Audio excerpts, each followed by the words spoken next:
Tome seu assento uma vez mais e, por favor, abra sua Bíblia. Efésios capítulo 2.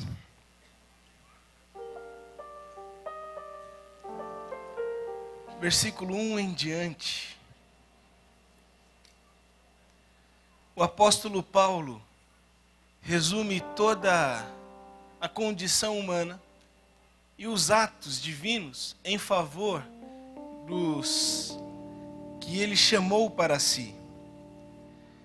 E ele nos ensina dizendo o seguinte: Ele vos deu vida, estando vós mortos nas vossas transgressões e pecados, e nos quais andastes no passado, no caminho deste mundo, segundo o príncipe do poderio do ar, do espírito que agora age nos filhos da desobediência, entre os quais todos nós também antes andávamos, seguindo os desejos carnais, fazendo a vontade da carne e da mente.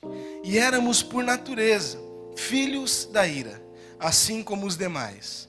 Mas Deus, que é rico em misericórdia, pelo imenso amor com que nos amou, estando nós ainda mortos em nossos delitos e pecados, deu-nos vida juntamente com Cristo. Pela graça sois salvos. E nos ressuscitou juntamente com Ele, e com Ele nos fez assentar nas regiões celestiais em Cristo Jesus, para mostrar nos séculos vindouros a suprema riqueza de sua graça, pela bondade para conosco em Cristo Jesus. Pela graça sois salvos, por meio da fé, e isso não vem de vós, é dom de Deus. Não vem das obras, para que ninguém se orgulhe, pois fomos feitos por Ele, criados em Cristo Jesus, para as boas obras, previamente preparadas por Deus, para que andássemos nelas. Esta é a declaração de Paulo a respeito da vida cristã. Quem éramos, e agora em novidade de vida, quem somos. E agora, pela misericórdia de Deus, quem somos? Esta vida cristã, ela é acessada, como nós já mencionamos, por causa da graça.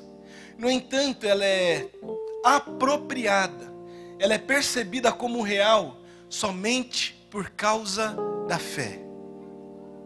É interessante e necessário que cheguemos a esta conclusão. Por vezes, imaginamos que a salvação é uma cooperação mútua. Então eu entro com a minha parcela na sociedade com Deus, e esta parcela eu chamo de fé. Eu creio muito, eu espero muito, eu invisto muito, e aí Deus vem com a graça, e assim eu sou salvo. Isso está errado. Não é isso que a Bíblia nos ensina. O que o texto está dizendo é muito claro e é muito oportuno para nós. Salvação é mediante a graça que vem de Deus e a fé que igualmente vem de Deus. A fé é um meio para que nós possamos compreender que somos salvos. Porque, pare e pensa, você conhece os pecados que você comete. Eu ganhei um livro no meu aniversário, um livro muito interessante. E a primeira pergunta que ele faz é: se todos resolvessem conflitos como você, a sua igreja viveria em paz? Você sabe as coisas que você faz. Você sabe as inclinações do seu coração. Às vezes até enganado pelo seu próprio coração. Pois imagina de alguma forma que as suas intenções são boas, mas na verdade são totalmente escusas, podres, corrompidas. E aí, como é que um ser consciente dos seus pecados pode compreender que vive em intimidade com Deus que é eternamente santo? Somente pela fé. É a fé que nos permite compreender que a salvação, desde a eternidade, em Cristo Jesus, é de fato real em nossas vidas. Em termos práticos, a fé nos permite caminhar além das frustrações que os nossos pecados geram em nossas vidas. Grande parte daqueles que param a caminhada cristã, param por compreender que não conseguem viver sem pecar.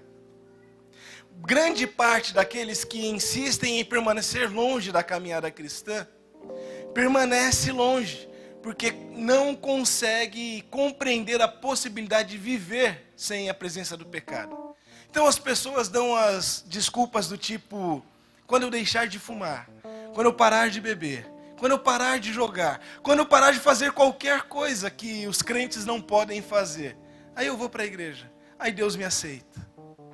O apóstolo Paulo apresenta esta realidade, capítulo 6, 7 e 8 de Romanos, quando ele deixa muito claro, no capítulo 6, a partir do verso 1, e nos ensina aqui, o poder do pecado sobre nós, aquele poder que nos escravizava e nos obrigava a produzir obras de pecado, este poder não tem mais eficácia.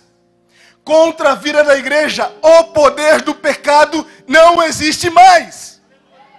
Não porque a igreja é diferente, mas porque o Deus da igreja é santo, e Ele nos chamou para si, Ele nos santificou, Ele nos salvou e nos libertou de uma vez por todas do poder do pecado. E como é então que eu vivo esta realidade? Comecemos a caminhada cristã e nos deparemos com um tropeço, a vergonha. E aqui cabe um parênteses. Antes de te matar, o pecado vai te envergonhar. Antes de te matar, o pecado vai te envergonhar. E ambos, morte e vergonha, não foram feitos para o ser humano à imagem e semelhança de Deus. Você não viveu para o pecado. Você não foi chamado à vida para o pecado. Cristo te deu a vida para você viver em santidade. Cristo te deu a vida para você viver em liberdade. Fechemos o parênteses. A vergonha, a tristeza, o desânimo. Você se afasta daqueles que eram amigos, mais chegados. Não encontra mais alegria nas coisas que nos alegram. Um culto de celebração, ouvir a palavra, cantar louvores ao Senhor. Tudo isso perde a graça, perde o sentido, perde o porquê. Aí, pela misericórdia de Deus, seu coração se enche de fé. O testemunho de pessoas que te amparam. O abraço de amigos mais chegados que irmãos que a fé te proporcionou. Você dá um passo a mais. E no outro dia, outro passo. E um tropeço logo ali, amparado de novo. Você persiste. E mais outro tropeço, mais um caminho, mais um passo é dado neste longo caminho. Você persiste, porque pela fé você vai caminhando na santidade que Deus te deu, na autoridade do Espírito Santo. Pela fé você caminha, pela fé você trilha, pela fé você se apropria da salvação que Deus te deu. É pela fé, somente pela fé, não por méritos, não por obras, não por merecimento, pela fé. E se faltar fé, peça a Deus, peça a Deus. No episódio em que Cristo é interpelado por um homem, pai de uma criança doente, Jesus diz a ele: se você tiver fé, seu filho é curado. Ele responde: mas está em falta. Quando eu cheguei tinha acabado. Tantas as provações que a minha esgotou. Aí Jesus, o Deus misericordioso, doador de toda a fé, com seu amor imensurável, olha e diz: É fé que você precisa? Tome fé em seu coração. É fé que você precisa para caminhar? Receba a fé em nome do Senhor Jesus. Receba a fé em nome do Senhor Jesus. E a fé nos livra da obrigatoriedade da religiosidade. E nos ensina, o apóstolo Paulo, que as obras da fé, a conduta que glorifica a Deus, ela é consequência natural da salvação. Nós não fazemos boas obras para sermos salvos. Não. Somos salvos. Ainda estávamos mortos. Somos salvos. E agora, as boas obras são consequenciais. Natural como respirar. É para o cristão abençoar. É natural. Por que o cristão faz coisas boas? Porque ele serve a um Deus que faz coisas boas. E o apóstolo Paulo nos deixa muito claro. Pois fomos feitos por ele, criados em Cristo Jesus, para as boas obras. E estas boas obras foram previamente preparadas por Deus. Eu gosto de ilustrar este texto com aquele caderno de caligrafia antiga. Lembra? Os pontinhos para completar as vogais. Quem lembra? Gente, está diminuindo o número de mãos. O tempo passa até para nós. É daquele jeitinho. As obras previamente preparadas. E a nossa conduta diária vai preenchendo, vai tornando visível o que Cristo fez na eternidade. E aí, através das nossas vidas, Deus é glorificado. Olha só que privilégio, olha só a obra da fé. Permite que Deus seja exaltado por meio da sua vida. Logo você, logo eu, que éramos estandartes da vergonha, que éramos conhecidos por apelidos vexatórios, o pinguço, o mentiroso, o sem vergonha. Agora não, por causa da fé, nós somos aqueles que proclamam a palavra de Deus.